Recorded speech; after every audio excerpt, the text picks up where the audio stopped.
Ang galing naman na gumagawa na po ng magugulay na po si Joyce ng sita. Pakbet po kami. O, di ba? Ang very good niya ni. Magluluto na siya ng kanyang, ng aming gagawa na siya ng gulay para iluto ni Mama. O kaya tulungan niya si Mama magluto mamaya.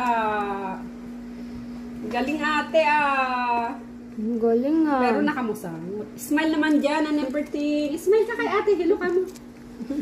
Smile ka kay Ma'am, hello Ma'am. Gumagawa na po ako ng activity ko. Sorry po, ngayon lang kami nagkagulay kamo.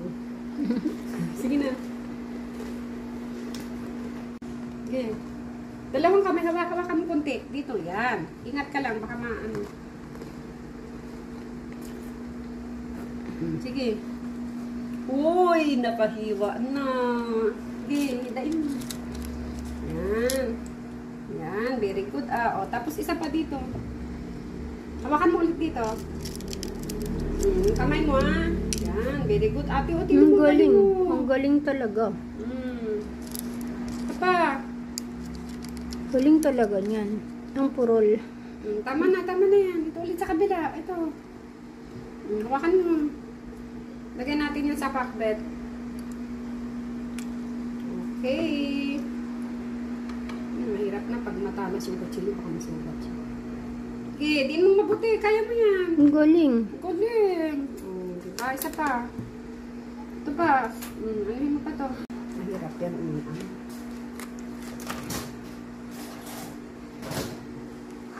Okay. Very good naman na mamay. Tapusin mo yung tapusin mo yung sitaw. Kasi mahaba na yung picture. Sige, balatan mo kalabasa. Sige, yung madiin. Yung matigas para makabalat ka. Ay, ang hina naman eh. Sige. Ako hindi na kaya. Hindi niya kaya. Ito na lang.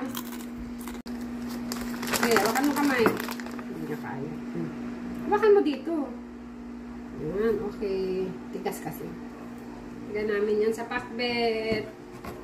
Yan, tulungan ko muna siya at ang lambot ng kamay. Wow! Isa pa!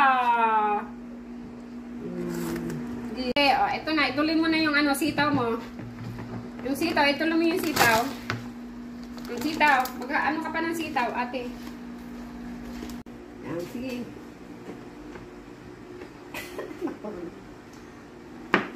Galing. Tapos saka mo anuhin.